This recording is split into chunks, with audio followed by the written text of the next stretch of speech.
me. Feed me more. Feed me more.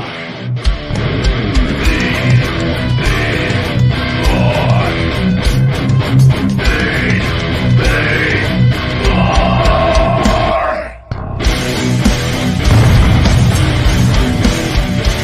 The Ryback Show starts now. Welcome to the Ryback Show. I am your host, the big guy, Ryback. 1 second. We're going to adjust slightly there. A little different camera angle. Alrighty then. Thank you for joining me, guys. We are live. I don't know. Sometimes this damn StreamYard will do a close-up, and then other times there's no rhyme or reason for it. And there's nothing that I hit that I don't hate it. I just don't understand why it goes back and forth. We are live today on TikTok, the big guy, Ryback22, Instagram, same account, the big guy, Ryback22. Thank you guys for joining me over there. Keep those likes and the roses over here on the TikTok live, guys. Keep getting that live distributed out. Thank you very much. Come on over, guys, to X Spaces at Ryback. Here to call into the show, health, fitness, supplementation, sports, pro wrestling, MMA, and anything and everything in between. We are live on Ryback TV. Super chats are greatly appreciated and will be answered in between taking calls on here. We are live on Twitch at Ryback Rules and Twitter at Ryback for video, as well as the spaces over here to call in or listen to the audio version of that. The show's available on all podcast platforms. iTunes reviews are greatly appreciated. And we're going to go ahead and we're going to hit a shell shock right off the bat. I'm not in the mood today for the same questions over and over. So beware. We will shell shock you out of here forever with that. iTunes reviews are greatly appreciated, guys. Over there, if you have a minute to write a review and leave a star rating, it greatly helps out the cause. This show is brought to you by Feed Me More Nutrition, my premium supplement line, sweetened with stevia and monk fruit, no harmful artificial sweeteners or colors for all people, men and women, he, she, and thee on feedmemore.com. Save 15% signing up for my email and text message program. Massive savings program, guys. Get 15% off. Get a free shaker bottle and a free tub of my Finish It BCAA Electrolyte Matrix right now, guys. Going to feedmemore.com. All the Ryback merch, drinkware accessories, workout accessories, and the best supplements on the planet. We're going to go right off here. We've got... I do want to say thank you, guys. We have hit 438,000 subscribers here on YouTube. Very fascinating feat. Very, very strange thing that has occurred. And I've taken pictures of this. So my YouTube analytics are phenomenal. I'm talking fantastic. Great engagement. Awesome click-through rate. Click-through rates of 8 to 10, 11% on videos. That's fantastic.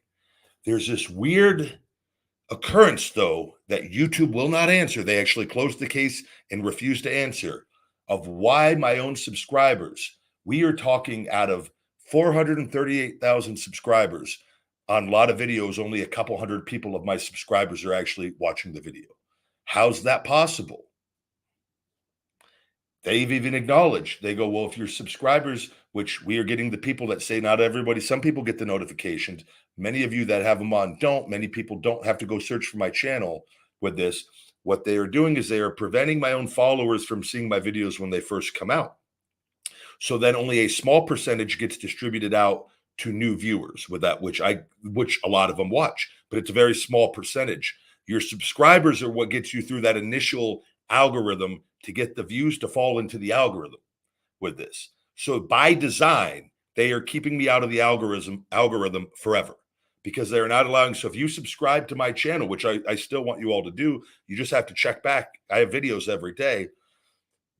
Odds are that my own subscribers, and this is on the analytics, that because they're very analytical and they give analytical answers and copy and paste answers. So then we go specifically by what they say affects video performance and goes, this is great, this is great, this is great, this is great, this is great, this is great.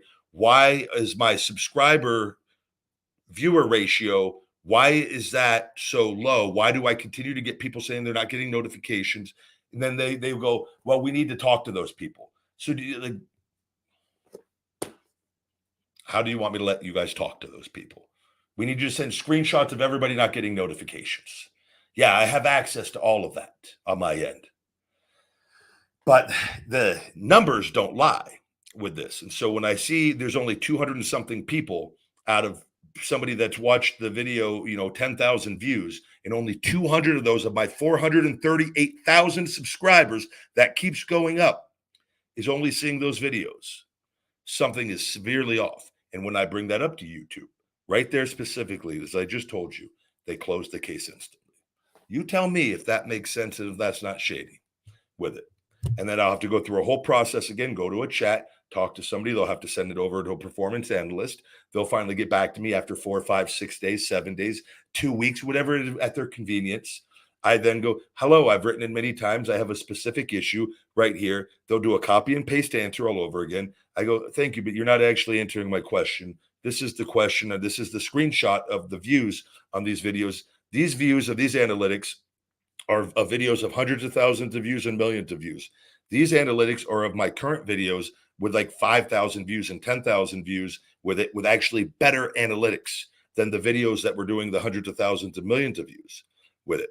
Can you please explain to me why my performance, despite my following being massively more than it was when those other videos, can you please explain why this is happening and why so few of my subscribers, despite my channel continuing to grow, are watching my content and then close all over? So there's a reason why I talk about this. I just want it documented because it's not going on. Russell Brand has some crazy stuff going on, which YouTube has.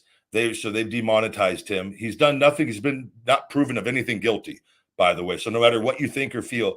So YouTube, though, is just now the judicial system where they're, we're just not going to allow you to be monetized. But they've lied. They lie repeatedly. They'll say they don't have restrictive coding.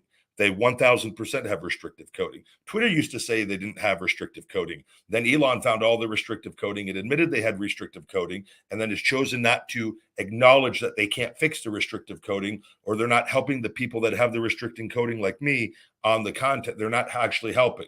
They're just ignoring because I think they're afraid of legally being responsible here, which they are.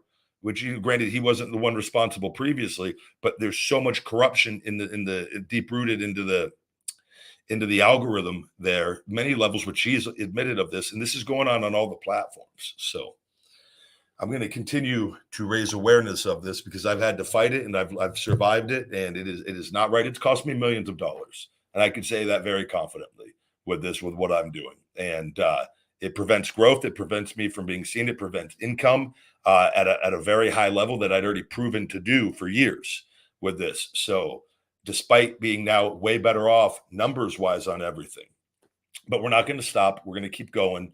And you don't have to, it's my fight with that, but the more people that are aware of this is going to be important at some point in time.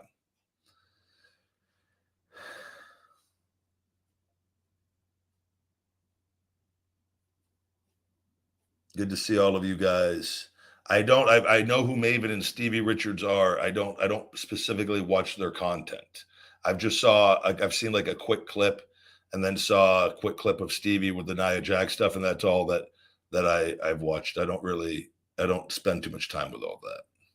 Super chat here. I have 2 super chats in. King Vinny D, thank you. What's up, Ryback? Do you think Seth's back injury is going to keep him out for a long time? And do you think it's serious where it's career threatening?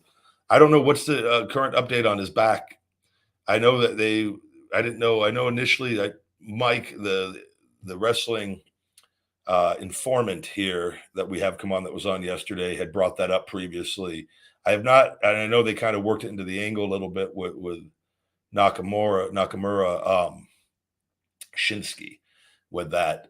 I don't know with it. It's not going to be small after all these years. And I'm going to be doing a video on TikTok on what WWE superstars and typically pro wrestlers on any TV level, but I could speak specifically for WWE, what is going on to keep performers going week to week and what happened with me. And I'm going to be doing a very specific video on that kind of the dark side of the day-to-day wrestling, the Vince McMahon schedule. Super chat. Gabby Haralu, thank you very much. Any good memories with AJ Styles? Got along with him very well. He was always really cool. I need to do a video on that, somebody on AJ Styles as well, with Vince McMahon, the squash match deal that I talked about, that for whatever people didn't want to believe, like it was when he was new and Vince wasn't particularly high on him yet, didn't know him. And that was to get me to re-sign a contract. And it was 1000% true, but he was always really cool. I always liked him. I got to work him overseas. I think we 1 or 2 matches in like Qatar or Saudi. I don't think it was Saudi. I think it was Qatar. We were over there. And he was babyface. I was a heel. And we killed it. A very fun, easy match. We worked in the Rumble when he debuted. He actually went to shoot me off and called a backdrop. And so I had to reverse it really quick. So to give him a backdrop, I wasn't taking a backdrop. And if you go back and watch that Rumble, it was, and I think he was just calling it for him. But then that's how you just know, shoot reverse. I'm not taking the backdrop with it. And so he went to go shoot me, and I just reversed him. And then he took a hell of a backdrop on that. And I knew right then, I go, oh, me and him will work really well together with that. And that's how he was calling. He just was in there. You got to go quick with that stuff. You got to be on top of your game. A lot of guys would have just like, backdrop. Oh, sure. And then they just take the backdrop. That's how you got to know your size and how to work on that, to know like, if a guy doesn't call something completely, like typically you go shoot reverse backdrop, that would be just so that there's no hiccups, but he goes backdrop with it. Boom, boom, just reverse it. You got to just know that stuff. And I knew right away that we would work really well together, and we did. Yeah, Maven's doing really well on YouTube. I would appreciate if YouTube would let me do really well back on YouTube, like I did for a couple of years previously. Still one of the most followed pro wrestlers on here. I think I'm putting out as great of content as anybody. I think I'm putting out the best content, quite frankly, overall. I don't think anybody's hustled half as hard as me and puts out the quality that I do. But I think Maven has done very well.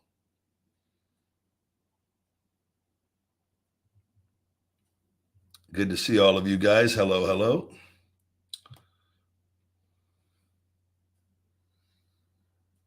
Yeah, this country, KG, it is crazy. Everything going on as well. The borders, everything. It is a frustrating time to be an American. That I'm sure it's frustrating to be in a lot of different countries right now.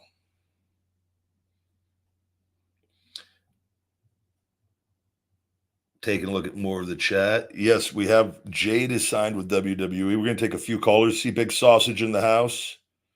We'll get him on shortly.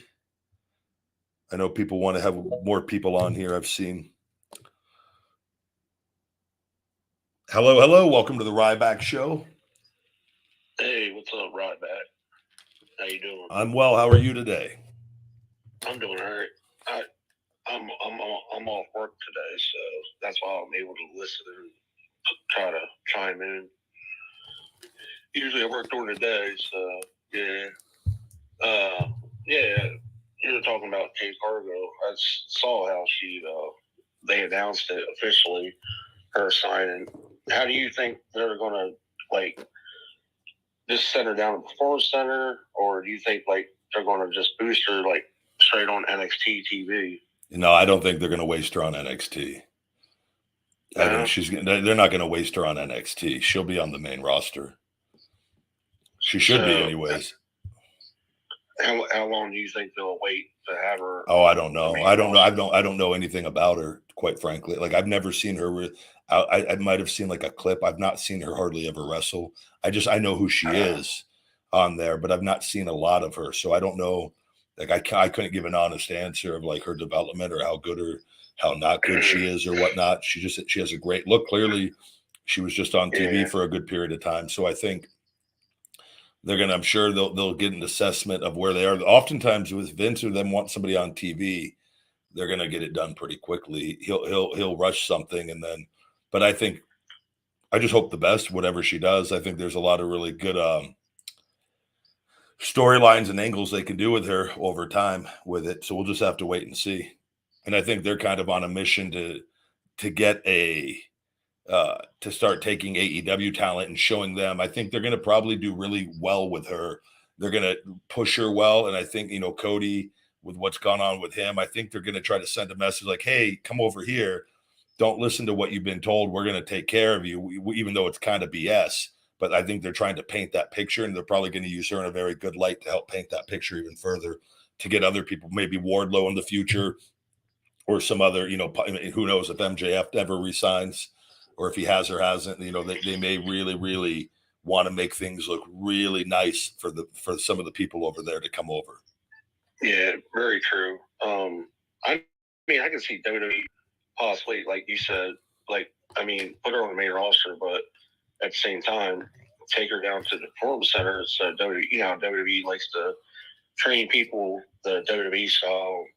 Get her some time in down there, and then what if they just out of nowhere just have her debut at the Royal Rumble, kind of like they did when they, even though AJ Styles has years, back in 2016 he showed up for Rumble for his debut. I don't know if they'll go that far with Jade, but it's a possibility, maybe. Yeah, no, definitely a possibility. It depends where she's at. If they think she's better off staying down there for a few months and just getting used to the system, then give her a proper debut. Like anything's possible. They may have sent her down there already and said, "Look, she's ready. She's going to be more than fine to go up there now to start. Being put in matches and angles." And I don't know, but they'll know that. And so I think. Oh yeah. With that, and Hunter's very involved with NXT as far as, and you got Sean down there and Regal and other people. I think they're gonna try to use her well. I think though. One more thing. I don't know. I know you don't like WWE because your problems that you've had with them, but I might ask you this before. You probably see highlights from Raw or something, kind of know what's going on. Last night they had the KO and Sami Zayn versus Judgment Day, and then this whole thing with JD McDonough.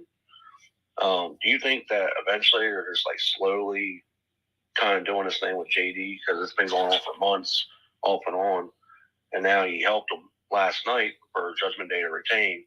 Do you think they're going to do what they did to Edge and Damian Priest is going to get the Edge treatment where he gets kicked out and JD's in? It's possible. And maybe they're clearly telling some story with it. No, that's the whole point of it, to get you guys thinking about it, with what direction it's going to go. So I think that they're definitely painting that picture.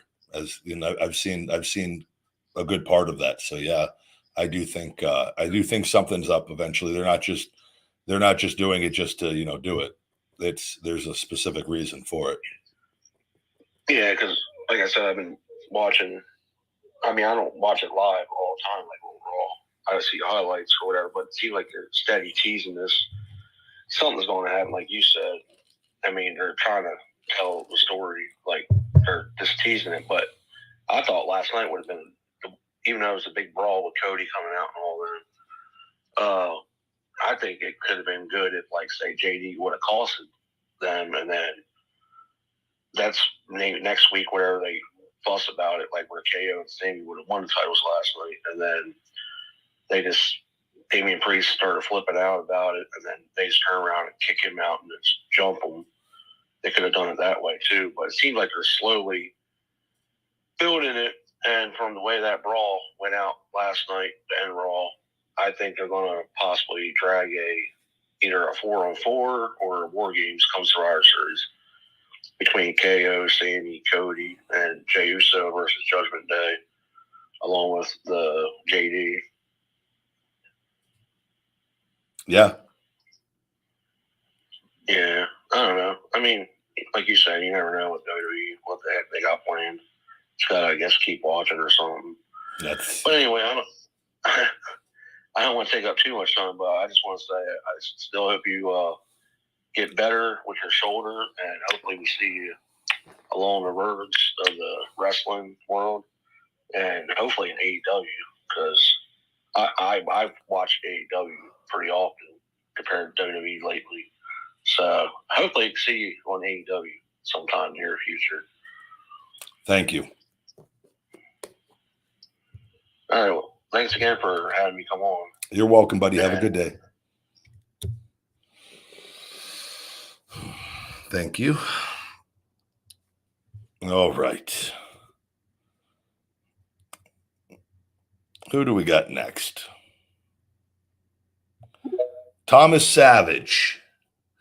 Thomas, welcome to the Ryback Show. Just want to remind you, we do have other people listening to this show. Mute button on the bottom left. You there? It's my show. I am. How you doing, Ryback? I'm well. How are you? The whole thing with Jade, going to WWE, I think they're gonna really push her to the moon. I've seen some of her work; she could work, but they've been squash matches. They were quick. But towards the end, when she had that TBS title match against Statlander,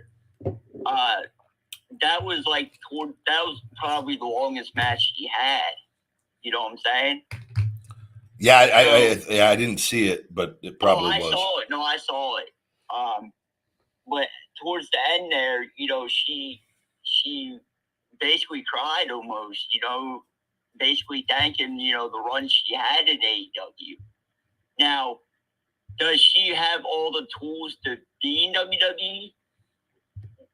Maybe yes and no. Her problem's gonna be the storyline part. The different characters she's got to play.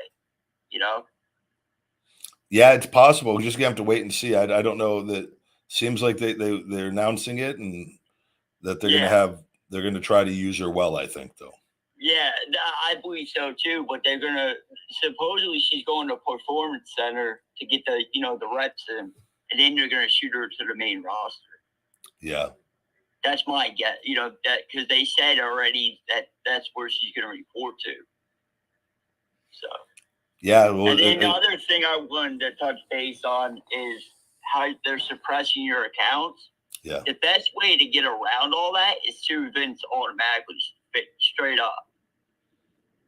You know what I mean? Because what they're doing is, you just said, you've been saying this over and over, what WWE's doing to your social media accounts. Why don't you just take Vince to court and sue him? Yeah, it's not that easy, Thomas. Because no, actually it is, because you can get him for bias in private. You can get him for bias. Okay, we're gonna move on to another caller. Thank you, Thomas. You don't need to tell me what I need to do and don't do. Okay. We're gonna move on. Jesus Christ. Who do we pick next? Let's go with John Rabb. What can go wrong with John Rabb? Thank you for all the likes and the roses. Tap that screen on TikTok, guys. Let's keep getting that show distributed out. Thank you, guys, for the love. Maybe just doing questions on TikTok here. Move this show to 1 day a week. Can I be heard? Am I on? Yeah, yes, you are. How are you? Oh, what's up, big guy? I think the last time I spoke to you, I don't know if you remember, we talked about me doing the live pro thing and about doing stuff at the restaurant and getting more eyes on the product. Yep. We did that show, and I think we drew about 200 something people. So I thought that was a decent turnout. I mean, if you're not drawing nobody, it would suck, right? Yeah, no, it's 200 and something paying people, unless you only had like 80 paying people and 120 comps, and that's a little different. But yeah, so the show was pretty good. But then an incident wound up happening, right? So one of these matches, a wrestler threw his weapon, right? And it went in the crowd and it hit a fan. That's not what you want to see. Yeah, it hit a kid. And even better. So these these parents were like pissed, right? And it's like, well, now you got to figure out a way to save this, because otherwise you're looking at a lawsuit or maybe never coming back to that venue again, right? Yeah. I think So going back to that venue is the least of the worries on that particular situation. Right. And so, but, well, they wound up saving it, so I was surprised. So what they did was they brought the wrestler over to the kid, and they gave the kid a kendo stick, and they let him just beat the hell out of the guy. Yeah. So it turned out parents were pretty satisfied with that resolution. Yeah, it looked like they were happy after that. Class act people. So, and then we got a Halloween Bash Festival coming up that we're booked for, so I think that might be a really. You need Freddy Krueger? I know Freddy Krueger. If you need an appearance by Freddy Krueger, I'm friends with Freddy. Do what? I'm friends with Freddy Krueger. Robert Englund. No, this is a cosplayer, Armando in Florida, but he's really good. Killing it on TikTok. Oh, I've seen a bunch of these cosplayers on TikTok. That's freaking Michael Myers, a whole bunch of them. I'm actually doing a Michael Myers thing on a streaming service where I battle people dressed as him. It's pretty hilarious. Yeah, you got to get linked up. I had to hook you up with Freddie on TikTok. He's making a killing. Hell yeah, man! If you got thank you. A hookup, I don't know how you'd get in touch with him to get in touch. I text him. He texts with his other hand. Right. Yeah, so this wrestling thing's been pretty freaking interesting because when we get, like I said, we get more pros coming, and this one guy, now I don't know how true the story is, but I mean it could be true, I guess. But he says he worked in OVW. He says that I think he met Paul Heyman once and came close to signing a SmackDown contract. Oh, I love those. The old bar stories. But, like I said, I don't know how true it is, but, it could be. But I'm not going to say the guy's a liar because I don't know him. But I don't even care if it's true, if that's what you're talking about. There's nothing else really going well. But he said the only reason he turned down a contract, he said, is because he didn't like the schedule, I guess. The old schedule, yeah. He said he was presented the schedule and he turned it down because he wanted to be with his family, whatnot. But I think he would have thought about that before he got into wrestling. Yeah, like I don't know. Wrestling seems to me like it's the best business for somebody who's fucking single. Like, all right, we're gonna move on. No cussing, guys. We're on TikTok. Thank you. Again, this is everything on this show is for entertainment purposes only. Is Seany in the chat? I think we'll bring Seany on. I think we've had enough of the guest today. Seany, you want to swing back on over to Spaces? You guys wanted me to let some people on. I let some people on. You happy, guys? I can sit here and talk to myself all day long with it. Let's keep going. No cussing on the show.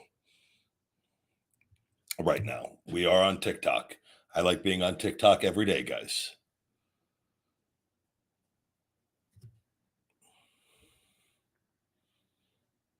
There we go. The big sausage, ladies and gentlemen. Hello. Hey, guy, what a mood you were in, man. I saw the mood you were in when you signed on, and I'm like, what happened, man? Everything okay? Oh, I'm great. I just wanted to let a few people on. People always say they want to come on. Let them on. You see what happens with that. It's... When he said it hit the kid, the weapon hit the kid, I lost it. Yeah. I just picture like a wrench just hitting a kid and putting a gash in his head. And then they just go give a kendo stick to the kids, and the parents are like, "This is great. Let's teach our kids to be violent." Here's a free nugget. Dude, I mean, it seems like they got off. It could have been far worse. The lawsuit part was the. God. Oh, how you doing, big guy? How's everything? All right. I'm well. I've just got up early today, getting work done, and I wanted to get a few people on the show. I always see messages, people like take more guests, and It's, Yeah, no, I see it, and I love as a just so everybody knows. I love it like usually too, but there's just some days. Some days are we're smooth. Other days we're out in the middle of the Atlantic in a huge storm and with on a little canoe, and it's just trying to get back onto the main ship with spoons, trying to work our way through the heavy waters and storm to clear waters. So, oh man, you were the clear waters today. Thank you. That was you were the buoy out in the middle of the ocean to grab onto. I'm big enough to hold on to you guys, so you'll be safe. I promise. But John, I don't mind the people and Thomas telling me what I need to do with Vince and telling me how easy. Like, I appreciate the legal advice, Thomas. I've not thought about this at all for the last 7.5 years on why after just spending hundreds of thousands to win my trademark, why I don't go and just try to then spend millions on this. That where these companies, easy, big guy. like, but he said, yeah, he's just, it really is that easy. And I'm just like, oh, Thomas, thank you. Let me go ahead and hire you as part of my legal counsel here moving forward, so we could just completely go bankrupt. Can we send the invoices to Thomas Savage? Yeah, Thomas, are you going to cover the invoices when Vince and his attorneys continue to delay everything like this and just make me spend more and more and more as the suppression goes on until I just run out of everything? Just living on the corner with a sign, feed me more, doing TikToks on my phone out on the corner on a bench. I don't think people realize that lawyers cost about $400 to $500 an hour. It's pretty expensive. It varies depending on them, but it is been, and that work is, there's things that take lots of work on that. Of course, because they have to do extensive research, they have to find proof, and it's a lot of work, man. And I think people don't understand. And obviously, you have been through it, right? So who knows better than you? Like literally been through it. Like, and there's nobody like if I had something and I had to go for a trademark or something, the first person I would talk to was you. Yeah, because you've been through it, you won, and that's who I want to speak to, right? Yeah, like, no, but you have common sense also. There's somebody that would probably talk to somebody. Some of these people would rather just talk to a fan that knows nothing about it and go listen to them talk to about for 3 hours that has no experience. But it's like, big guy, you know what this is similar to? When people get mortgages and they're a first-time home buyer and they ask their dad or their neighbor, and their neighbor goes, yeah, I got 2.5%. Yeah, because you got a mortgage in 2018. Like, of course you got 2.5%. It's like, and it blows my mind, the things that, like, I'm like, I do this every day. Every day I live, breathe, and sleep mortgages. And you're going to believe your next door neighbor who's a gardener over me who does mortgages? You know? Yeah, it really is. We live in a very fascinating world. We do. That's a good word for it. It is fascinating. I do. God can be cruel. God has a sense of humor, and he likes to play with our emotions in many different ways. I saw I forgot that you messaged too the kid that wasn't Phoenix Dragon. It wasn't him. Okay, no, okay. But this was another kid. He posted a video doing my entrance. Brian Beckett. Gets so many views, bro. Yeah. Holy crap! I'm happy that video of me has already 2.5 or 2.5 or 2.6 million views in a little over 24 hours. And he does different entrances, but like his most viewed ones I saw were The Rock, Randy Orton, and Randy I'm almost caught up to in 24 hours. Rock is, I think. I was gonna say your video went his video of you went nuts. But that's why a lot of people on TikTok that do videos of me, they go and get millions of views on it. Happens all the time. I see it. I'm happy for him. I am too, and I love him. But like, it's so infuriating sometimes, you know, like. And I'm not even you, and I hate to feel this way because I usually don't feel this way for people, but like I have empathy, and I think that like if you have any kind of empathetic bone in your body, you have to feel for you, you know, in my opinion. Yeah, it's a weird thing. It's just like I know it because I've seen it going on for this whole time, but a lot of people can't understand it. It's like when you work and put things in, and you know the level, and you've seen it, and then it's like things are just being held back. It's very weird. Like, it's being done from a financial standpoint. This is why I just continued. I stay positive, but like, I do want Vince. I will, and I say this. I will be happy when the thing happens with him, and I'm going to leave it at that. Like I'm personally going to celebrate and be joyous. And like I'm not. There's going to be no like hugging apology. Like I just can't wait for the moment when I look on Twitter and I see that his name is trending, and it's for the reason that I deep down have wanted for a long time. And I mean that from the bottom of my heart. And my condolences to the family and everybody with it, but that is the most evil human being in existence. And I don't care about any of the marks that like him or want to put him on a pedestal. He needs to go. He needs to go as soon as possible. And he will.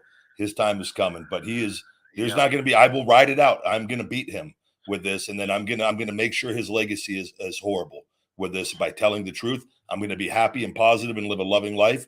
But this man does not deserve, he deserves everything he has coming to him in his final days. We'll leave it at that. Yeah, we believe. I mean, I know. I'm pretty sure you believe in karma. So. I do, no doubt. I know it comes. And so I just got to be patient. I've got this far with it, but it's frustrating, man.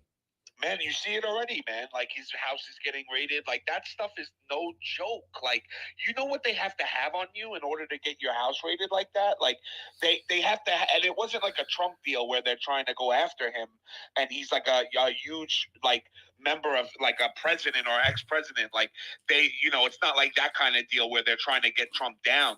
Like they don't even care about Vince really, but now they obviously they do because he must have done something that went into their lap. Yeah, there's something or multiple things that they can't ignore. Yeah, absolutely. So, and I can't wait. But what do you feel about this Jade Cargill signing, big guy? I know we talked about it Yeah, it's weird because it was like pretty much it seemed like it was a done deal, and then they made it official though. So, but it was like I felt like the dirt sheets, man. I like whoever's given this. Like this is what ruined. Like I don't care what anybody says. This is what ruined a part of wrestling that we love. Those surprise guest entrances. Yeah, well, because they're trying to break the news to get so they get the money and the clicks. Yeah, so they can get the clicks exactly. But that ruins the experience for the fan, and I don't care what anybody says. It does, it absolutely does. Because then people get mad. They're like, "Oh, we knew she was there."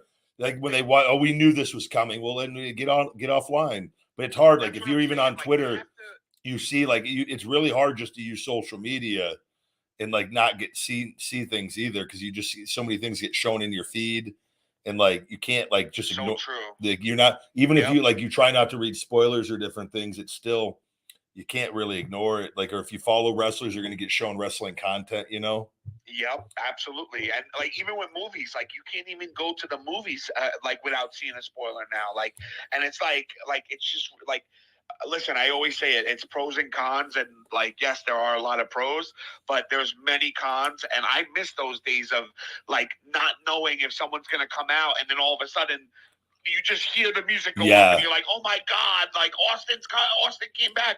We didn't know Austin was coming back. And when you heard that glass break and it was like every moment in your soul just pops. Like you're like, oh my God, he's back. Now we have Sean Ross Sapp telling us the glass is breaking 4 months before it happens.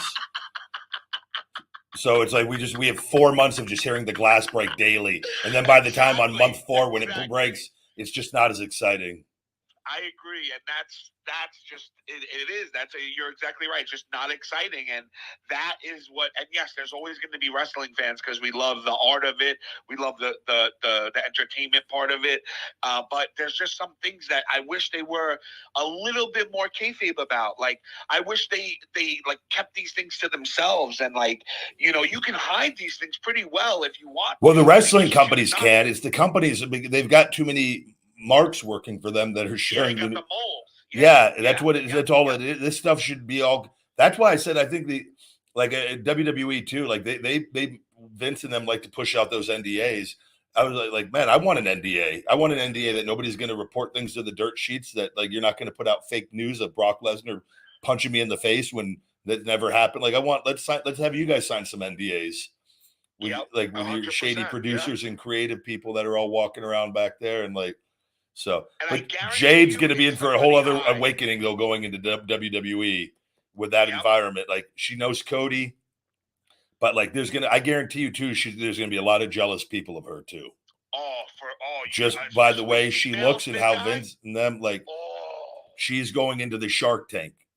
Females are the worst, and everybody will smile and be happy to your face, but you are gonna just smile and be nice back, but welcome to the Shark Tank, because if whatever you thought AEW was, WWE is a whole other environment of sharks and people that established, and we're not wishing them what's going to happen, and it's 99% likely that there's going to be females that are jealous of her. Oh, no doubt. They're going to say she's not a good wrestler, and she only has the look. But I believe she can be an absolute star. She has the look, yes, she does. And if she could get her wrestling up, like I said, I've watched her before wrestle, and I'm not ashamed to say that she is green. And I, like I said, she's only been doing squash matches, and I would like to see her actually wrestle a real match, and against a real wrestler, a female wrestler who can wrestle. There's not that many of them in AEW, if you want my honest opinion. So I think that going into the women's division in WWE, she's going to have to work twice as hard as she did. And she will. She's clearly, AEW. I'm sure she will. She will. Absolutely, she will. Somebody I do want to say, we didn't know The Rock was coming back recently. The Rock didn't know he was coming back. He was there for College Game Day. I'm pretty sure he had no idea SmackDown was even in Denver. And then McAfee probably told him, or Deion Sanders told him that SmackDown was in town. And that came together last minute. Like, there's no doubt in my mind. And look at that. Look how big that pop was, right? Yeah. Like, that's a pop. But that was why that was hidden. That was hidden, though. But he literally there was no plans for him to be on the show. He wasn't there. I don't think WWE had any clue he was going to be in Denver for that. So. And then they must have seen that he was there or something. He did the appearance earlier in the day, and they figured out. I guarantee you that whole thing. He's busy doing his thing. He doesn't know where SmackDown is every week. Like with that, none of us. I don't know where SmackDown's going to be next week. Do you? Yeah, me neither. Yeah. So it just happened. I think he was just there, and McAfee, and they're like, "Oh, SmackDown's in town," and I guarantee you, they made a call, and then so nothing had time to get out to the dirt sheets with any of that. Yeah, so. And they're on the writer's strike, big guy. So he's not doing the movies and stuff, So he has time. But yeah, I mean, listen, that is a good example. But it just proves my point. The pop was huge. Yeah, you don't get those. Even though Punk had the lead up and people knew he was going to be there, that pop when he came back to AEW, The Rock's pop was 3 times the size of that, and he was in his hometown. The Rock was in somewhere in Colorado, in Denver, the Boondocks. Denver's never been known to have the craziest crowds. Loud crowds, yeah. They're high in the clouds over there in Denver with the legalization and the Rocky Mountains. John made one of the best memes of us ever. Go to the comments. Oh, I got to see this. John's going to get me in a better mood today with this. Oh, 1,000%. 1,000%. He sent it to me earlier, and I was like, "You gotta surprise him with it on the show." Wait, hold on. Wait, hold on. What is it? Wait, hold on. What is it? What am I looking at here? Me and you? Is this? It's Seinfeld. I'm trying to read the print because it's. So it says "fragile." It must be Italian. And then hold on. The lady says, I think it says "Fragile Phil," and then the next one is. Okay, now, oh my God, this is great. Oh, that's awesome, John. Job well done on those 3 posts. That one, Fragile Phil making an appearance. I love that name. I think it's such a great nickname. Favorite nickname of anybody ever. I could just picture us in a ring cutting the promo, and I call him Fragile Phil, and he just tells me how I'm taking the lowest hanging fruit. That's just anytime anybody gets one up on Punk, he says, "Oh, you're taking the lowest hanging fruit." That's his go-to when you burn him. Oh man! Quit leaving the fruit hanging so low. Then if you set the bar so damn low, what do you expect? I think that's way more than low-hanging fruit, man. I think that's great. I never heard anybody call him Fragile Phil before, Yeah. I've heard, Crybaby Punk and all that stuff, but, I've never heard of, Fragile Phil. I thought it was pretty, honestly, a genius. It's mixing the world of pro wrestling with the reality of real life with all in one. And bad news, big guy. So I know you don't watch it, but the show on Stars, the wrestling show called Heels, which I really enjoyed. Yeah. It had 2 seasons with Stephen Amell and Punk was in there somewhat, and AJ Lee as well. But they canceled it yesterday, and it ended on a cliffhanger. I'm not gonna say what the cliffhanger was, but it was don't Sean Ross Sapp us. No, I won't. But it was like a really big cliffhanger, and now we will not see what happens after that unless it gets picked up by Netflix or something. But this is why I don't get invested into shows anymore, big guy, because every show I watch, even no matter how great it is, no matter how many people watch it, it gets canceled. Yeah. No matter, I can't, I'm investing my time into these shows, and I swear, big guy, every single show I watched in the last 2 years, they get canceled after 2 seasons or 1 season. Yeah, things are tough, man. It too, like you see it with podcasts, like podcasts come and go, and like things. It's just things aren't easy. I think it's not. It's not the attention span of people is so much less. Like I look too. I think a big thing. I really think TikTok is changing the world, and I think in a good way though. I think it's making it more competitive, where everybody can get viewers' attention. It's like the battles. There's a lot of people that get people in their battles. That's entertainment. You're watching people with that would be normally, if this didn't exist, watching TV or something with it. So like attention is being spread across now. From it used to be just TV, movies, and you had limited options on that. Now with everything being digital and just everything with the technology the way that it is now you have so many different streaming options for TV, video with TV. Then you have cell phones. You have all the different apps. And then you have like the TikTok lives and things. Like a lot of people are going that way on entertaining. Like I find myself, I don't watch a lot of TV or anything, and I never watched a ton, but I don't like, if I put it on, I'm not paying attention. I just put it on to have something on in the background or whatever. And then like I do my work, or I'll go do I'll look at these things, or I'll go do my stuff. It's like a lot of people are spending their time not watching. So it's much harder for outside of certain things like, Monday Night Football or big shows that like do well consistently.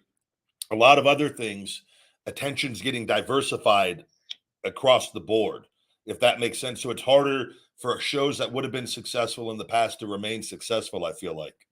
Yeah, because that energy and attention is going elsewhere. Yeah. To our phones. Well, I mean, you've got, people are in like short-term content, right? Shorter term. People content. spend their time on social media, and whether you're watching content, creating content, or doing like the TikTok battles, you have a lot of people doing those right now. There's just a lot of regular people doing that now, and that's where their time is going. And then you have their followers. That's happening across the globe, like the world, on that. And I just think attention is getting. There's just more competition for attention now with it. Big guy, what's your app like? What is your average time span you can watch a video? Like, if you see a video is how many minutes, would it detract you from watching it? Like, do you look at videos that way, or no? I would just, if it's something I need to watch, I just watch it, and I just watch. Like I don't. That's how I am. Yeah. I can go without being on my like if I go do something where like I don't want to be on my phone, I can keep it in my pocket for hours and like not even have no like interest of going on it like with it. But like if I'm gonna I don't want to. Like if I was going to watch a show and wanted to watch the show, like I'll put my phone down and not look at it and watch the show, but I'll have to want to watch it like with that. Or if it's like an informative video, like something I need to watch. Like the other day I was watching some videos on for TikTok stuff, and I needed to watch them with it. And like, I just boom, boom, boom, just kept going. No breaks. Just like, I can do that just fine. So got it. But it's like, if I'm not into it, then I'm going to go on my phone. Yeah, me too. And I find myself, I get into these fads, I'll watch, for example, I'll get really, for 3 weeks, I'll watch nothing but ghost hunting videos, right? Yeah. And then I'll get sick of that. Then I'll watch murder mystery videos, and then I'll watch wrestling, and that's how I find myself viewing things. And I'm pretty good at mixing up, but even my wife watches TV a lot. She's not on her phone at all. She rarely uses her phone. Yeah. And I appreciate that. Because me, I basically use YouTube as my TV now. I watch everything on YouTube. If I need to learn how to do something, it's on YouTube. If I oh, I need to learn more about Ryback. Let me look up Ryback interviews, you know? Yeah. And I saw you did a one with Stone Cold, which was like, it blew my mind, bro. I was like, oh my God, I listened to half of it last night. Yeah, I've been on his show twice. He interviewed me once in WWE backstage in LA, which I didn't even know I was doing the show. He was backstage and nobody let me know. WWE didn't let me know because this is when I was kind of, things weren't good. It was for the second Intercontinental Championship match. It was at LA against Kevin Owens. It was the rematch. I'd lost the title the month previously and I still hadn't re-signed the contract. So things were getting heated, but Austin was there. He's like, "You ready, kid?" And I go, "Ready for what?" He goes, "A podcast. No one told you?" And I go, "No." I go, "I've got a match today." And he goes, "Oh, we can reschedule." And I go, "No, let's go do it." And like, I just went and did it for a couple hours show with him in the afternoon. Like I had a pay-per-view match. I was like, "Oh, I'll just put the pay-per-view match off." I thought it was more important doing the podcast anyways. For sure. With him. Sure, and yeah. Me and him get along really well. And then he called me, I don't know if it was a few years ago now, maybe like 2.5, 3 years ago. It said 3 years ago on the yeah. video. So maybe it might even been a tad over 3 years even. I remember I was at the UPS store and I had a missed call, an LA number, and it was a voicemail. "Kid, Austin, just wondering if you want to do the podcast again."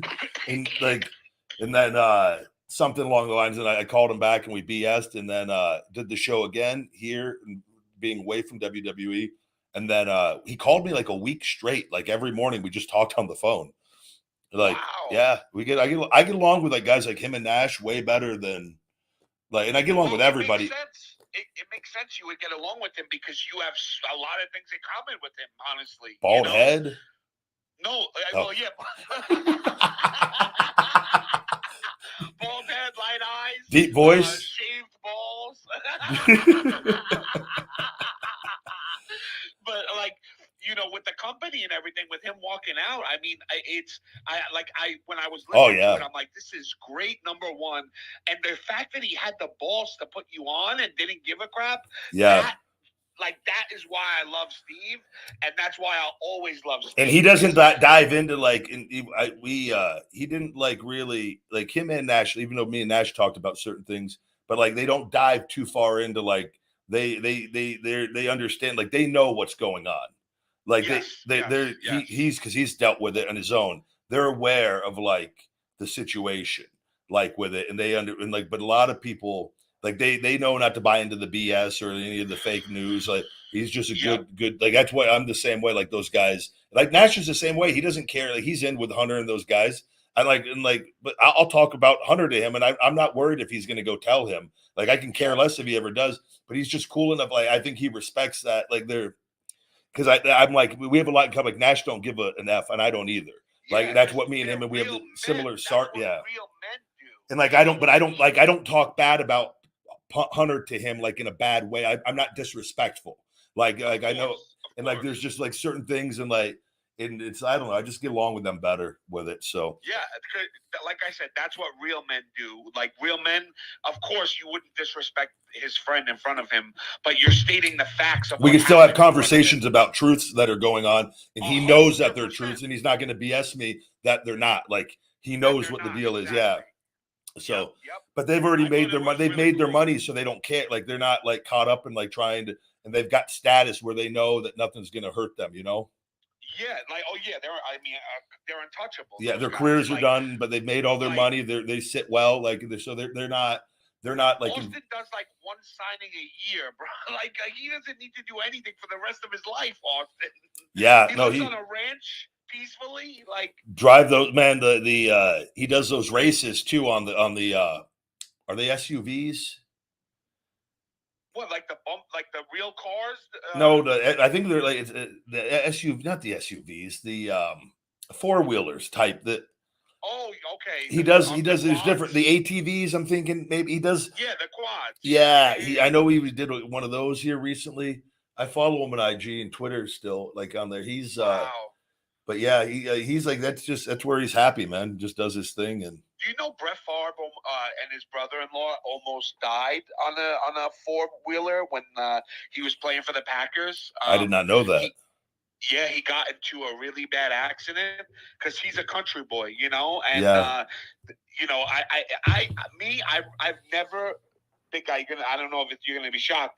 I've never ever ridden a 4-wheeler, never in my life. Oh wow, I had when I was a kid. My family had them upstate New York. Oh, that's cool. That's cool. But I haven't as an adult. Those things, but that used to be my favorite thing. Going back east to go see my mom's family, they had all this land, and her brothers would go take me and my sister out on those, and like I got to ride a couple myself, like not like long distances, but they let me go out and ride it. They sat in the back, and I was real little though with it, but it was that used to be my favorite thing, going back there and doing that. I heard it's like very exhilarating, and that's why people get like addicted to it. You know, it is. But yeah, it's very dangerous because like you got those handles, and you rev that handle too, and it just vroom vroom vroom vroom and takes it. It's like that power feeling that people get riding motorcycles. Yeah, it's the Tim the Tool Man.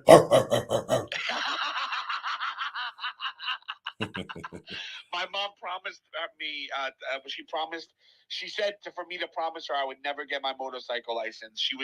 That was like one of the things she's always worried about. Like, because I always wanted to get a motorcycle, and she's like, Shawnee, please don't do it. Like, please, like, it's not even about you. It's about other drivers. And she was right. Like, I've lost friends to motorcycle accidents. I think though, I've always said this because I've always wanted to get one, and I haven't either. I'm the same way. I love life enough to where like I don't, but like I feel like you can get the thrills of a motorcycle on a trike with the 3-wheelers. Yes, the what are they called? Trikes or something? Aren't they trikes?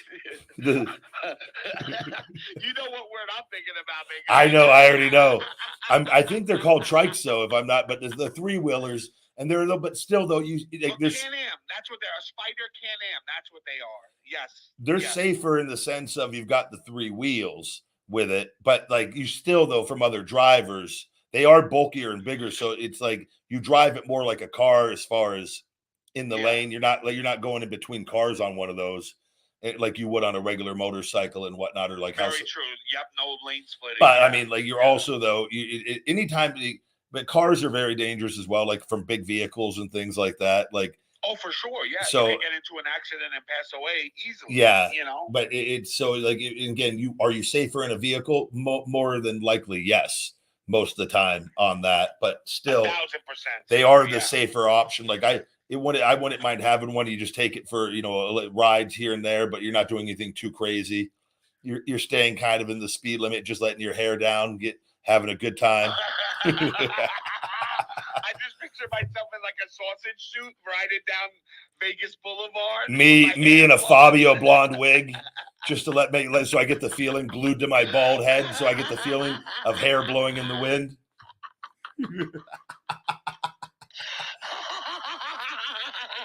Carrot top right near us. I'm gonna dress like a fat Vince and just drive around. But I've always wanted. They have the Harley store. I've gone in and seen them a few times over the years. I just never pulled up. I wouldn't even know how to ride one because like there's clutches and stuff. Yeah. I would have to figure all that out. You have to go get your license. It's like I just go in and look, and I tell myself one of these days, I'm gonna just like pull the trigger and get it, but like, and then have to figure out, then have to like learn how to drive it and go get the license.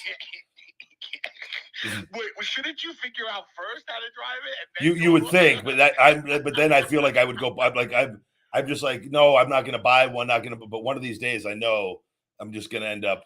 We're going to have a good day on TikTok and go buy it. Because if you don't buy it, even if you go learn how to drive it, if you don't buy it, you're not going to force yourself to learn. Yeah. If you bought it, you would force yourself to learn. That's you have to because you bought that purchase. You purchased I'm not wasting that money. Yeah. Or like I'd have to eventually have to be able to bring it away from the store. They're like, sir, you can't leave here unless you have I would have to then go, oh, I got to figure this out. Yeah, you have 1 month to get this thing out of here. Can you tow it for me? Yeah.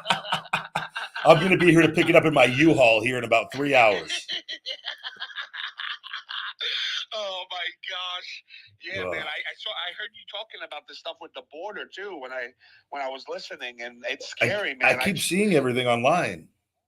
I saw a video where this I have friends that work for the what is that called? The guys that deal with the border protection, the border patrol agents. Yes, so they also work in airports and stuff, like in JFK in New York. Like they work in airports. People think they just work at the border. It's not true. So I have friends there, but I watched the thing online. They have buses dropping off these illegal immigrants in the middle of nowhere. They have no idea. They interviewed a couple of them, and they're like, well, the guy's like, is it okay? He asks, they have it on video. Like he says, he asks one of the officers, is it okay for me to go anywhere? Like to Chicago? Like, and they're like, yeah, you could go anywhere. And they dropped this bus. Like, I'm telling you, it must've been 5 or 6 buses, big guy. Yeah. Over 1,000 illegal immigrants that just said, go. Like, I don't understand what's happening. Like it is very. It's scary. Like, listen, I'm all for. I'll be straight up. I'm not for it. I think it needs.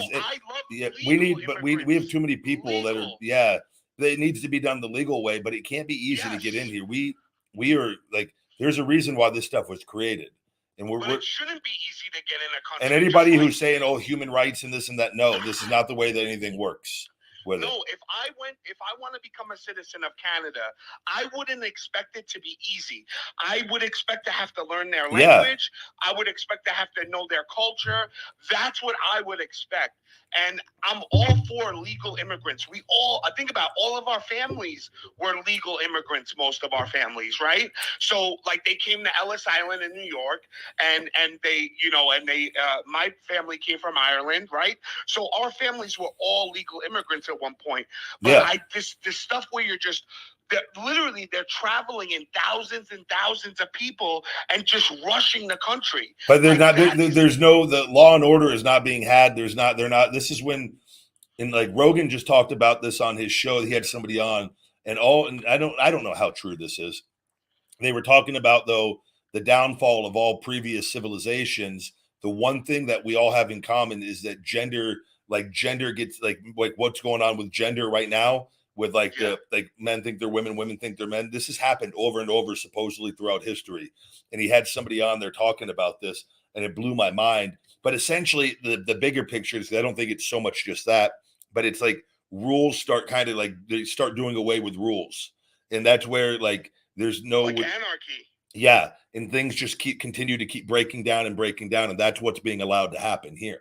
And that's where like we have a certain set of rules that allow us to thrive as a civilization to get to the point, and then we hit like a peak, and then and this is kind of what has happened over and over is the rules and from previous civilizations, they start kind of getting lenient or they do away with, and like you said, anarchy, and like that's where we are animals. At like if you see how not all of us, I feel like in the sense of like I feel like we have a lot of really good-hearted, good human beings on this world, but there's a lot of people who are just pure animals with this. Absolutely. And that when like it's like the whole people talking about defund the police and like you don't want to do that. I'm telling you, this is there are people will come, and I can't say everything I want to say because we're on TikTok, but like a lot of bad will happen, and it already is.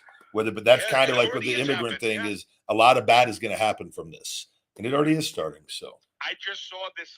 Somebody sent me a video. It was this. She's like a councilwoman in some state. She was all about defund the police, defund the police. She got robbed and beaten. Guess who she called? Mm-hmm. Guess who she called? Who? And, the police. Yeah. That's who she called.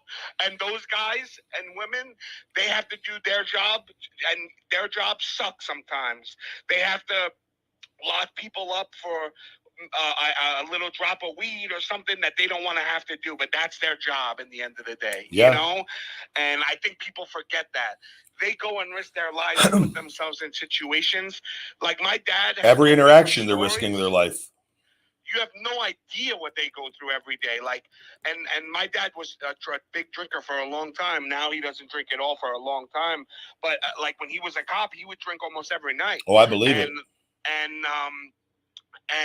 And like I would always like wonder, and then like he would get drunk and tell me stories, and that's the only way I would ever get any stories out of him. And then I realized how hard his job actually was. Yeah. And you see that from a standpoint And it's just crazy, man. It's because stressful. like there are bad cops out there, but there's bad everything out there. There's bad wrestlers. There's bad mortgage brokers. There's bad everything out there. And the media just highlights the bad stuff, just like it is with anything else, because that's the narrative they want to push, guys. You know, like it is. It's just so frustrating to me, big guy. You know, I like know. I was going to take a call here with you on, see if we get. I see a couple new faces in here that I wish were a lot of people watching. Yeah, we got like 180 on YouTube, I think, right? I don't know. We might have 150 over there right now live on which that gets switched out, but that's good. It stays consistent at that. So that means people stay or new people go, so it doesn't go down too much. Yep. Let me GSM Productions. Let's see what we got going on here. Hello. Welcome to the Ryback Show. Hello. Hey, how are you? I am good. How are you? Doing well, thank you. Man, I have a few questions for you. First one is, so with Jade Cargill coming in, y'all were bringing, like, she has short matches in AEW and stuff, and it kind of reminded me of how Goldberg was with the streak and stuff.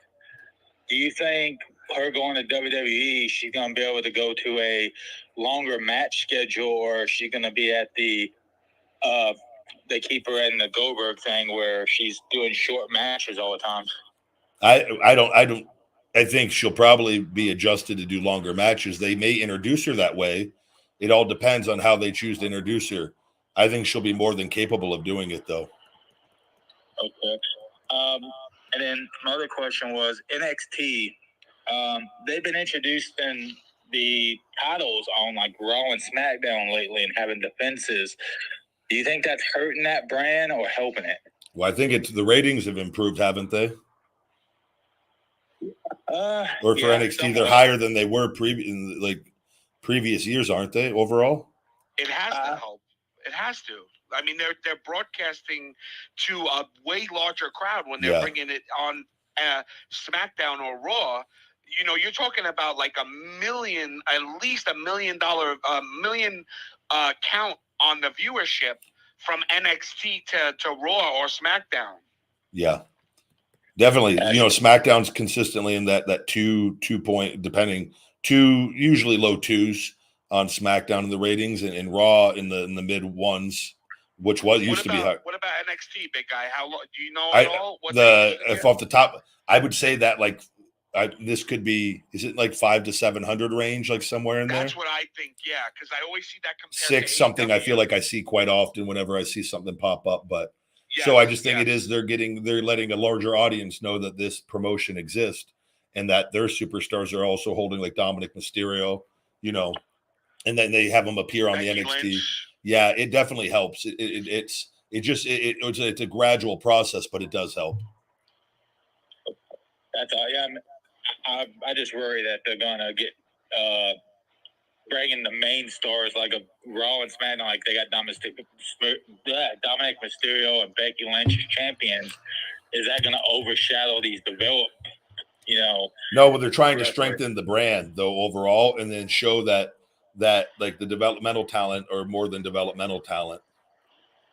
It's a third brand. They're trying to essentially, it's the third brand, even though it is developmental, and that's always going to be hard to shake. It is a third brand, though, kind of with how they're doing it, even though it's never going to be treated the same because it's not traveling. It's not treated as an equal third brand, but it is a third brand. It's just to a lesser extent with that. Yep. So, and they've got the studio with that. Those guys are going to get, like, you know, they're not always going to be champions, Becky and Dom, right? So they're going to put over younger talent, and that's how they're going to get those talent, like somebody like Nikita Lyons, right? Who I love, and she's so hot. Like she's gonna be literally like a superstar once she comes back and she's healthy. She's like somebody like her. If she beats Becky Lynch, now her name is bigger. Yep. Well said. That's true. I mean, look what Charlotte and Rhea at NXT did for Rhea. So, yeah. Yep. No, good deal. Yeah. No, Shawnee summed it up pretty well, I think. But my last question is, AEW, Ricky Starks, his contract's about to end here soon. And there's rumbles of him maybe going to WWE because of Cody. Do you think that's a possibility? I think anything's a possibility. I think he would, if that's something, obviously having that connection to Cody could be, it could be something. I think he would fit in very well in the WWE. I think he might actually fit in better in WWE than AEW with his personality. So. Yeah, it kind of reminds me of a Rock type personality. I mean, I don't think he's the next Rock, but I think he'll be, nobody's the next Rock. He's Ricky Starks. I think he has his own identity, and I think they can grow upon that. And obviously AEW he's done very well, but I think now we're seeing some interesting things of AEW talents going to WWE. I think with Jade going there, she's kind of really the first Cody because he was there previously. Jade's essentially the first, I believe, right, Shawnee? Big guy, you're right. Yeah, I didn't think about that. That's a great point. Yeah, which is why I said they're going to want to do good with her. So they're going to try. They want to leave a good taste in all the AEW talent's mouth, especially if Edge is going and people are leaving there to AEW. They're going to essentially, for people like Wardlow or Ricky Starks or people that have contracts expiring, they want them to look at WWE not in a negative light. That they're going to like, hey, you can come here and make more money. Or like have more and more fame and celebrity status working for us, possibly with a larger fan base. So I think they're going to try to do right with Jade all the way. That's a great point, big guy. You're absolutely right. That Cody was there before. I didn't even think about this, but you're right. She's the first true converter that hasn't been to WWE yet, which is like that's huge. That's huge. Great point, big guy. Great point. Thank you. I'm a wrestler. No, but I didn't even think of that. But you're right. I always think of Cody as the first guy to leave, but he was there. Like, so it's not new to him, and that and as big as it was, he's from there. It wasn't from there. Yeah. But Jade is just as big in the women's division as anybody. Yeah. So it's a big signing for them. That's why I'm saying I think that's why they're doing it up, and they're kind of sending a message that look, we can give you guys more attention than over there possibly. And they had ESPN out of all outlets push it. Yeah. And how many times do you see ESPN report first about something like this? Not much. Yeah. So they're giving her special treatment. Yeah. Game, buddy. Thank you, GSM. Thank you very much for calling in. Anytime. Thank you, Ryback. You're welcome, buddy. Take care. You're welcome, bro. Good deal. Good deal. I see another new caller in here. It looks like Zach Young. Let's just go ahead and take a quick. Forever, Zach Young. I want to be forever Zach Young. Alphaville, Forever Young. Great song. Do you really want to dance forever? I love that song. Great song. Me too. Hold on. Before you, Zach, before we bring you on, I see you on here. I'm going to take a quick super chat. Michael Rocco says, do you remember any good times you had with Vince? Any laughs, or were they all SHIT? No, I'm sure there wasn't. No, not all of them were like that at all. There were. I've talked about different things on there too with it. I never felt good around him though, ever when they tried to blackmail me and do some other things early on with the malpractice suit. So, hello, Zach. Hello, how's it going? Well, how are Zach, you? what's up, brother? Not much. What's your question, man? Oh, I forgot what my question was.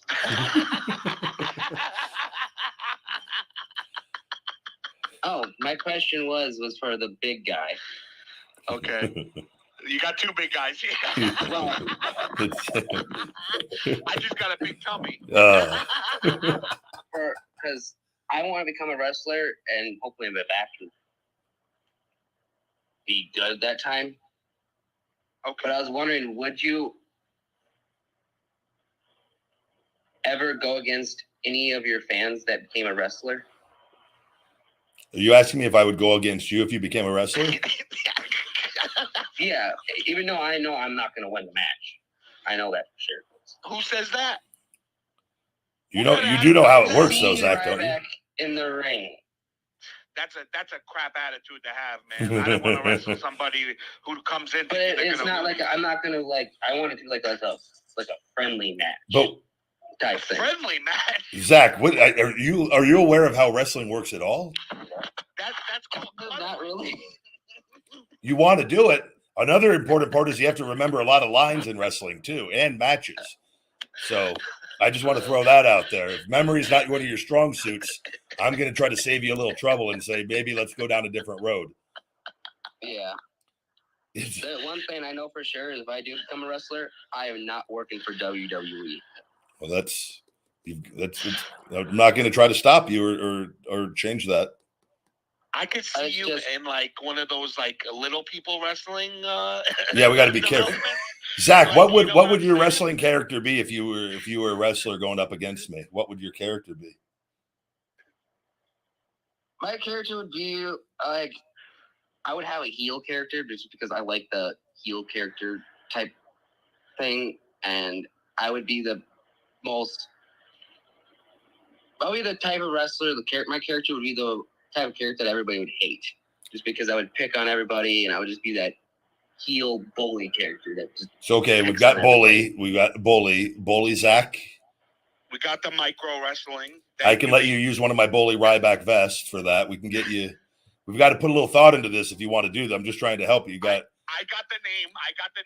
I can't say like, hey, I want to go be an airplane pilot and not know anything about the plane or like not do any work. I've got to think about, and then I've got to go take the classes, and like there's a lot of work that would go into. So the name would be Zach Old, and your gimmick would be turning people old. What do you think about that? I think she kind of like that, actually, Sean. You like that? You're a veteran from your rookie year. You're grizzled from your rookie year. That would cover you forgetting your lines.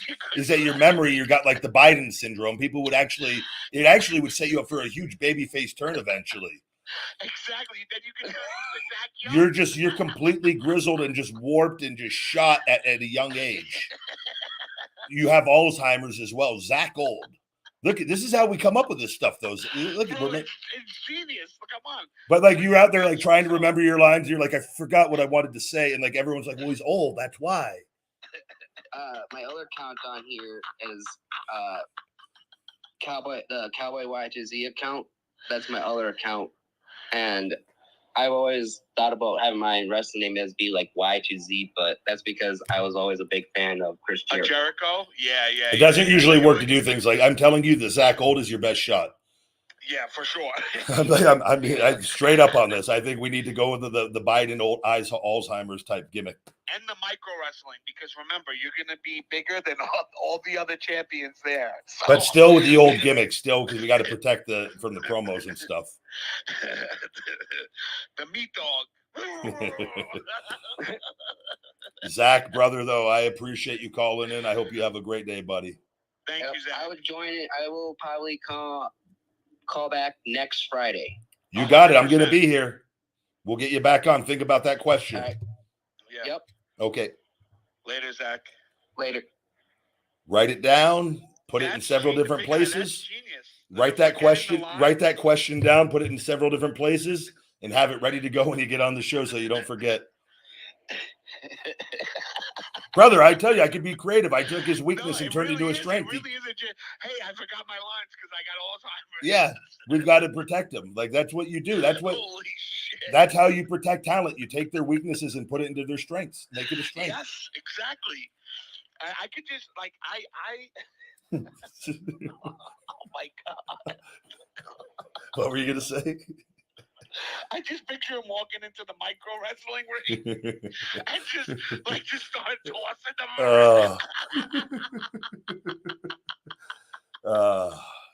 Oh man, this the micro wrestling. Do they have like do they have managers and stuff like that too, or is it all little people? I don't know. I got to watch. I got a guy I got to follow on here. I can't say his name. Yeah.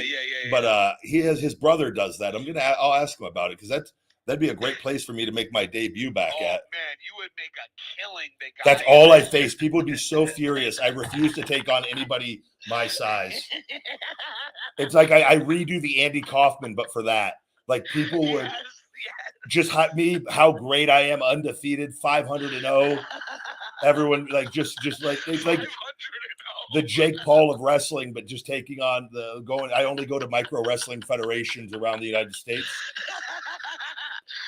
Bro, if you did that for a year straight and only accepted the micro wrestling. Bro, I'm not even kidding. I've said this already on my feeding time. Like, if I would do a play, I'm not going to try to go go do appearances to go and just have all 5-star matches or make people cheer for me. No, I'm going to do something and have the most fun I've ever had.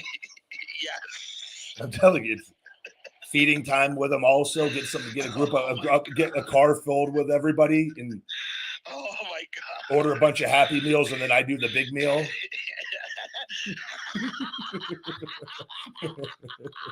Hold on, I've got a super chat here. Oh man. Michael Rocco says, how do you compete with the Celsius and Zoas of the world when every social platform won't show anything of yours? I don't get notifications. Yeah, I'm not worried. I get all my stuff that I do and I make money. So I don't worry about that right now because it's out of my control with it. But those places all have significant expenses. Those are the kind of companies can go out of business really quickly. I make money and I have a proven thing and I can keep my costs very low because I know how to mass produce content and be seen amongst the following. They can't eliminate me altogether with that. And so I've found ways around it with it, but like this is, like I said, it's 7 figures easy with the damage of everything being done. Yeah, you have no overhead, you have no space in stores, which costs like that's a whole other thing. Yeah, like I've got I've got my fulfillment and like supplements and all that, and that stuff all costs quite a bit of money monthly on all that. But Shark Tank is one of the best shows ever, big guy. Sorry to change the subject. Oh yeah, no, I used to watch it a lot. I don't watch it as much anymore, but. I love it, man. I love seeing what new people think of, and then I get upset because I'm like, damn, how did I not think of that? Yeah, no, there's people, man. Like, just imagine that guy that came up with the Scrub Daddy. Oh, bro, they're billionaires. That's all I buy for my sponges. I don't buy it. Me too. Yeah. I don't like they last. I buy a 3-pack. They last like most of the year. I feel like. I swear to God, and they also make other things now, like a Scrub Mommy, a Scrub. Yeah, Sponge Daddy, Scrub Daddy, Sponge Mommy. They make everything. Yeah. Uncle, Scrub Uncle. step Scrub Daddy. Put this sponge. Step Scrub Mommy, I'm stuck. Here, you need this sponge after you're done messing with the big. They need to come up with a family. They need to sell a family pack of Scrub Daddies with a Scrub Mommy, Scrub Daddy, and then in Scrub Kids. They're little mini, the little Scrub. They're half the size of the Scrub Daddy and Mommy. The Scrub Kids. Scrub stepson.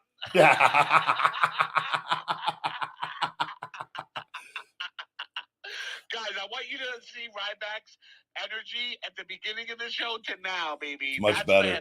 This is the big guy that we love, baby. I want to see a scrub family pack where there's a little drama controversy filled with it, where it's 2 white Scrub Daddy, a white Scrub Daddy and white Scrub Mommy, and a black Scrub Kid, where you just throw a little doubt in people's heads as well on that, make it reflect the real world a little more.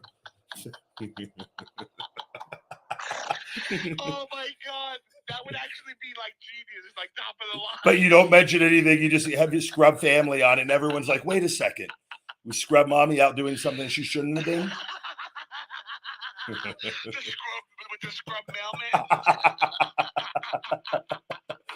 I always laugh when I think about at one point there was actual milkmen, people that delivered milk to your door fresh in bottles. Yeah. And my uncle did it or whatever, and his name was my uncle name was Uncle Michael, and my dad used to call him Uncle Milkle. I'm sure that situation created some of those Scrub Daddy family pack situations.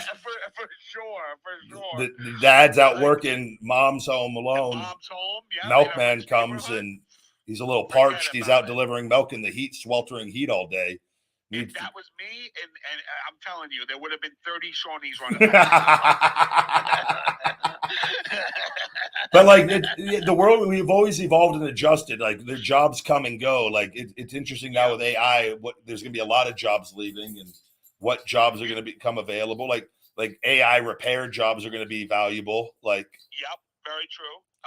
And you know what I saw? Thanks for reminding me, big guy. So somebody from Barstool, they posted a video for this guy Frank, and the soda. You know, like the soda where you open the door and it's like a fridge, and like, you grab whatever soda you want. You know. Yeah. And it's normally see-through, so you can see what soda you want, right, without opening the fridge. So now they have it's a TV outside of the fridge. So like, and it's the most useless thing ever, because why are they wasting money spending a TV? Like, what if you want to change around the bottles and stuff? Like, it doesn't make any sense. Wait, hold on. Like, They're making refrigerators now with TVs built into them? yes, so that you could see what like bottle you're going to choose, but like it's the same exact thing as if you were looking through a clear glass. But there's higher. You know what it is though, is because we live in a digital thing, but people will buy that thinking they're getting cutting edge technology, but that's more repair costs, things that break down with that as well. It's more like that's where anytime you go electrical on anything, there's always you're going to be spending more money. Absolutely, right? So imagine these stores getting sold this stuff, because the meme above it was like, whenever you feel useless, just remember this exists. I don't know, but why the TV on the refrigerator just shows you what's inside the refrigerator? Yes. So let me find it. Hold on, guys. So there's a camera inside the refrigerator showing you a TV of inside your. No, it's just a TV with like it looks exactly how the fridge would look, but like digitized. So like if a Mountain Dew is on the top left, it's going to show you there's a Mountain Dew there. But like it looks exactly the same as if you were. Hold on. But like, what's the deal with like? I don't understand. Can't you just open up the fridge to see what's inside? That's my point. But they don't want you opening the fridges. But because we're wasting so much precious energy. Yeah, exactly. Right. But like, my thing is, if we're opening the fridge, we're opening it to get something out of it to begin with. That's what I'm trying to say. Hold on, I'm trying to find it for you, big guy. Because I'm pretty sure, like, if you're thirsty and you're reaching for a Mountain Dew, but you've got a water in there, but you're thirsty, you're still probably going to grab a water. Chad, can somebody help me find this? I'm going to actually go and look on Frank. I just feel like we're just going like just down. We're just making things. I don't know. I feel like we peaked at like the electric can opener. I think that's where we needed to stop after that. That was like beneficial, like where it's like a little easier. But even I like the handheld. I still have a handheld. I'd like to have a handheld. I'll occasionally go to the handheld just to feel like I'm doing something, you know. The handheld what, big guy? Can opener. Oh yes, I agree. I like the handheld. But like it's like that I feel like that was like where it needed to stop, because it's like that's kind of lazy not to use the hand, because the hand one's really easy as it is. But like I feel like, okay, we went electric on that. We should have just stopped. No more technology after that. What about the mixer that the lady that took with her everywhere she went? The girl you dated. Wait, whoa! The 5-in-1 kitchen Gazette pasta cheese grater, pasta maker, tomato cutter. Yes, that's exactly it. Imagine. She loved that thing. She loved that thing so much that when she couldn't move in, she wanted it back. You just think that's not. I appreciate it, Justin. That's not it. It's like in a store. It's not like one at home. I'm trying to find it for you guys right now. Super chat here. Michael Rocco says, "Who got more ASS in their prime, Otis or Ryback?" Good one, Michael. That's Otis. I guarantee you, he gets a lot. The Big O. He seems like he's pretty confident in his body. Yeah, I mean, bro. I'm telling you, trust me. I haven't slept with a lot of women in my whole life because it was a choice. But I'm telling you, I've bagged nothing but 9s and 10s, and it's all about confidence. And obviously, you have to be good looking because they have to be attracted to you in a certain way. But you don't have to be the best looking guy on the block to get PUF. Oh yeah, no, not at all. Like it's the guys are a lot of guys are just not. They're just not confident. They're not confident or good. They're not good at speaking and laughter. I can tell you, I told you at a young age, my mom, when I was a kid, and my mom and sister, they always had the Victoria's Secret magazines, but they had the Cosmopolitan magazines, which were like all women magazines for like And I remember I was taking a deuce at a young age, and I picked up I think it had Cindy Crawford on it, if I'm not mistaken, on the cover of it. And I remember I just opened up to a thing like 10 things women look for in men, and the only thing I remembered, number one, was sense of humor. And I just think from that point on, I just developed I'm like, just be funny. And like from a young age, it was. Bro, so you are 100% spot on. If you could make a girl laugh, you can make a girl do anything. But you got to have, you have to have the ability to speak. You got to be like confident. You just got it. Like, but that comes with socializing. But the more you do it, the more your confidence grows. It's like, it just snowballs from there. And it's like, yeah. Guys, look in I posted it. My friend Jeff sent me a picture of it. Thank you, Jeff. And also, I put the video in there. If you look quick, you'll see what I was talking about. And it's Jeff. He fixes those things, and he said they are a pain in the ass to fix as well. The refrigerators. Yeah. If you go in where I always post this stuff, big guy. Yeah.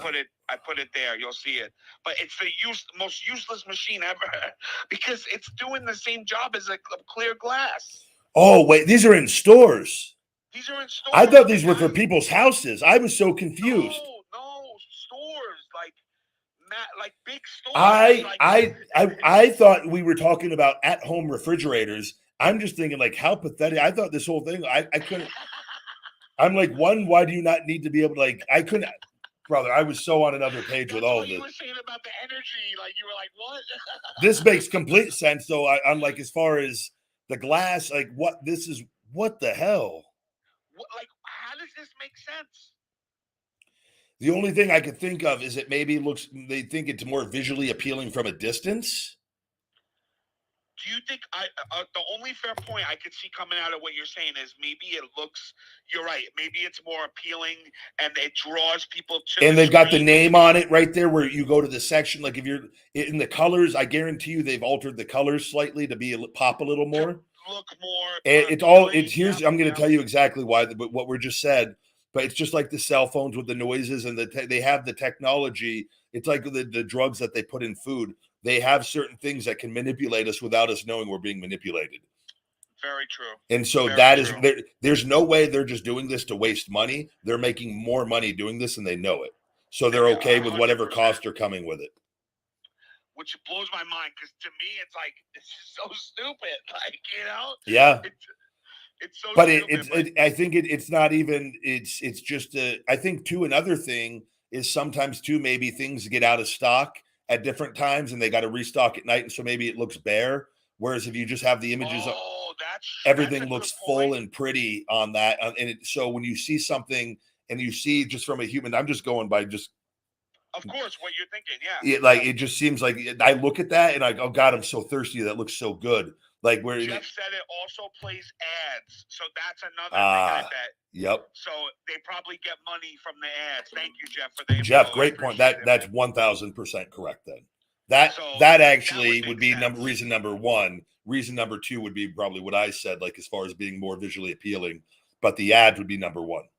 Yeah, I completely agree. Wow, you guys actually changed my viewpoint on it now. Shawnee now supports it.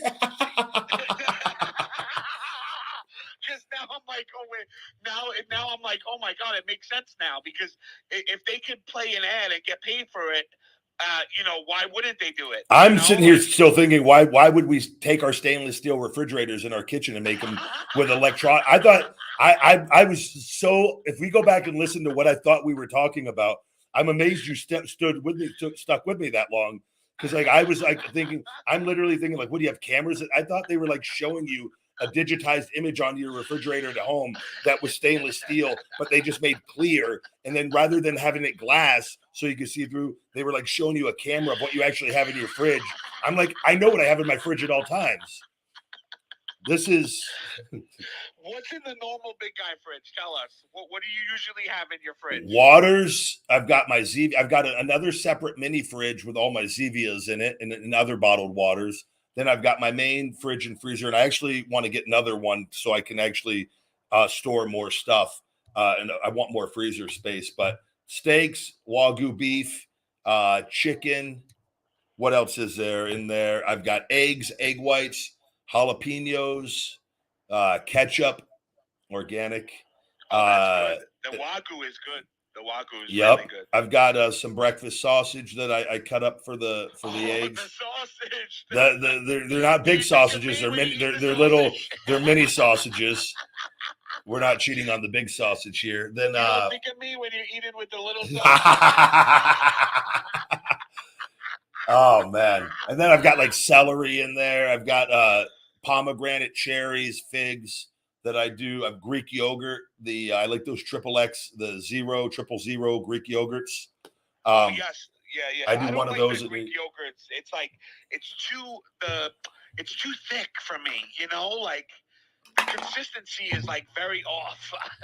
I mix like my mayonnaise. fruit with it, and you eat the I just fruit eat it. It's where I get my carbs, and I just ate it. I eat it before the show.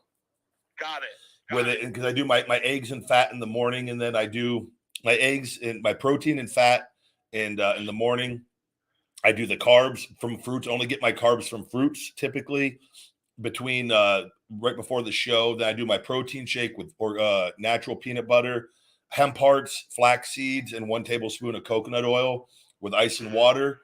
That's my plant protein shake, and then I do my steak and vegetables, mixed vegetables and green beans. That's post workout, and like sometimes I'll throw a potato in there, depending on if I'm going to have. I haven't been. I got to start because my carbs have been a little too low, so I'm going to start throwing a potato there, and then my last meal is grilled chicken and usually 1 serving of air pop popcorn. So very strategic in my diet throughout the day, and then when I do the Greek yogurt with fruit, I'd have my beets. I do a can of organic beets, and I do 2 or 3 celery sticks as well. Wow. That's it every day, 4 meals, and that's it. And then I do my cheat meal on Fridays, and then I have to watch somebody tell me how I have the worst diet in the world, and then I'm like, brother, like I literally, if like like how disciplined. Do they look at you like? I don't know. I just think that I think people just go on there and they just see the videos for all the years back, and they go, "Oh my God, this guy eats nothing but junk." And I'm just like, bro, you've been in the same, like you've been ripped forever. Bro, like, I've stayed Ryback needing a 5-disc fusion and shoulder replacement. If I can't get give me a little credit, guys. Like I saw one video, big guy. Sorry to interrupt you. I saw one video where you said you weren't doing. It was right after you got. I think it was a batch of the. What is that in Colombia? The stem cells, yeah. Stem cells, yes. And you were just doing cardio, and you had said like, "Hey, I'm not working out with weights for the." I had to take off months. I lost my weight would go down a little bit, like on different periods, but I still. You were 285 at this point. Yeah, it was like I think the lowest I got was like down to like 2. I want to say I got like around the 270 mark, but that was because I had to go an extended. I would have to like do this. I did this like 10 times throughout the process, or 9 times of getting the stem cells. I'd have to get them and go 2 or 3 months of no weights, and just I would just go do cardio in the sauna and just stay active. Is it good to give your body that rest because you work out? Yeah, but you go crazy after a while because you want to lift. But it was like, and it was just, dude, I look back, I don't know how I've made it through all this, but I know how I did it, just going 1 day at a time, and that's all. I just go. Like it's like now I just go 1 day, don't stress, and like I've like this week has been another huge week on my shoulder of like the scar tissue. Like we're so like, it's just getting closer and closer. And I'm like, just keep doing like, I don't worry about what anyone says. Just keep doing exactly what you're doing and you're going to be just fine. So are you going to have to always do this, big guy? No. Once I got it broken. Once it's good, it's good. Yeah. It's just, it's literally a rock in my shoulder. I'm not even kidding. Like if you were with me and watched what I do, you wouldn't believe the process. Like it is. I can't imagine, bro. And with the ball, like the hours that go by of doing it, like Bree sees it, like she's just like she probably thinks you're a psychopath. No, but I've had to explain to her, like she comes down the stairs and I'm just rolling on this ball downstairs, and then she'll leave and come back and I'm still rolling on the ball, and she just like, "You're still going?" I go, "Yeah." I go, "This is my life." People don't know, but this is why, like I laugh, like when everybody says like nobody will hire me or anything. I'm just like, if you had any idea of what I've actually, of the hard work, of like not giving up and continue to do what I go, this is going to be one of the greatest stories ever when this is all said and done. I was just laughing, big guy, because if it was me, I would have been like, Bree, this could be my boss. Oh, it's Jesus. But it's literally on the lacrosse ball and the golf ball. Like, it's 4 or 5 hours, man, sometimes. So that is like, I don't know, man, you got some willpower, big guy. I don't care what anybody says about you. That is like just from that hard work alone, you get my 7.5 years to figure this all out. And like, that's why. But here's the, like, life is crazy. Like, I'm real and honest about things. It's like, you know how a lot of people that play humble or like say things are like, they're fake though. They do it like, but humans are weird. Like, if I said, oh, I wasn't really that good of a wrestler, I don't think I was that good, people would all, oh, no, you were so good. You were great. Don't talk like that. But if you go, no, I'm a great wrestler. I think I'm one of the best power wrestlers of all time. Oh, my God, you suck. You're egotistical. We humans are so fascinating. But like people, I've seen it because I've seen people act a different way. And then they go do the interviews. It's like WWE. Here's one of the big reasons people have a problem. Even though I've told the exact truth of everything, there's a portion of people that want me to come out and go, everything was my fault. I didn't do good enough with it. And I was the only one to blame with it. Like, that's what they just, because they've seen other people that have done that. Yeah, that was true for them. And I've witnessed certain people where like, and they say that and go, yeah, 100%. I go, but this is why I specifically had to detail this whole story. I go, because it had everything to do with anything but me with it. But like that, but I would be lying if I did that. But I would also, like, I'm not trying to go back there. So I'm not trying to win points with anybody. I'm not trying. It's fake. Like everything is physical acting in that sense. It's like, you can go kill like Cardona. He can keep doing everything he's doing. He can go show back up there, get jobbed out all over again and get fired 3 weeks later. Like, there's nothing in right. Like, it's not. So if they did that to him, I would never forgive them ever. I swear to God, I wouldn't even watch it. But that's just the way. Like, but like everybody, there's just that humans are just fascinating with how they can't accept truth sometimes. It's a really weird. It's like sympathy. Like, I know the exact type of person you're talking about. Like, there's one person that I know. Like, he had like a toy sell like very quickly, and he's like, oh, people, oh, they're not gonna sell out. They're not gonna sell out. And meanwhile, he sold out the whole thing. Yeah. And he's like, oh yeah, and like people have that like sympathy thing where they love that attention from a negative standpoint. Like when people are like, oh no, you're good, you're great. Like they want to get like. It's an internal thing though. People tend to go the opposite to be like, in whatever you say. Like, it literally, I just said, if I just said, I don't think I was that good. Like, I don't think I was really. What's wrong with being like, I'm the same way as you, where I'll be like, hey, I know I'm the best at mortgages, so like nobody can tell me different.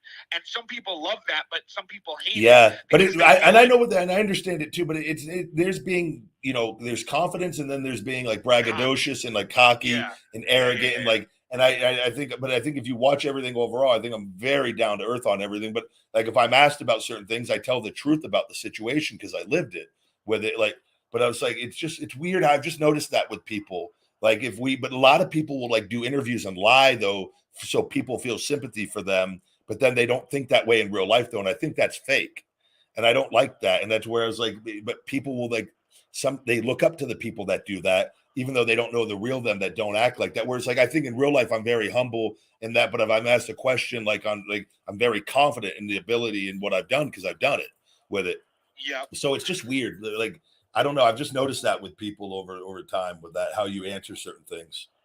Yeah, I agree, big guy. But man, this has been a great show. It turned out roller coaster of a show today. I thought it was going to be a dumpster fire, and we got it back on track.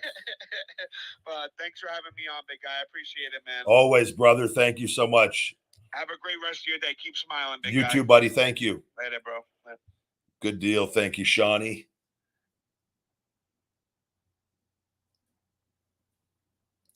Yeah. Thank you, Trujillo on the food videos. Yeah, people think I get the question enough on there where people literally they just go, oh my God, you're gonna die of a heart attack or something from eating this stuff all the time. And I'm just like, geez, like if you knew the diet and the cardio and the workout, like I can have a cheat meal once a week. I'm pretty sure there's people out there doing way worse. We all like it's. and I'm not like doing those 10,000 calorie meals. You know what I mean? I'm just like, come on, let's just lighten up a little bit. But with that, guys, we're going to wrap up today's show. I always appreciate the love and support. Keep sharing the show. If you guys could please leave iTunes reviews, it really helps out the show on the audio platform. If you have a minute to go leave a review on iTunes for us, guys. Check out my Feed Me More Nutrition on feedmemore.com. Sign up for my Massive Savings program and newsletter.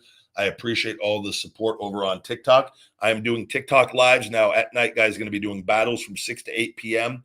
I've making friends with some really big creators over there. And but I will be going live Monday through Friday, 6 to 8 p.m. unless I make an adjustment, which would be notified the day of. But typically, we're going to be doing 6 to 8 p.m. I'll be live on TikTok at the Big Guy Ryback 22, 6 p.m. tonight. If you want to come on over there, we're building up our Rybackers, our team. We're going to be doing some battling and going up with some bigger influencers over here as time goes on. I've got a big scheduled appearance with Freddy Krueger mid-October, October 19th. I think at 6 p.m. We're getting everything finalized with that. That's going to be a promoted battle, which is going to be pretty big on that. So it is a whole other world on TikTok, and I am loving it. So thank you to all the love, support. Thank you for all those taps, the likes, the roses over there, guys.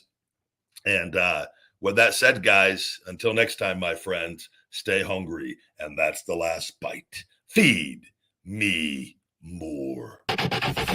Hey, Rybackers, don't forget to hit that like button, smash that subscribe, and shell shock those notifications for the best supplements on the planet with Feed Me More Nutrition and all the latest cool new Ryback merch. Visit feedmemore.com.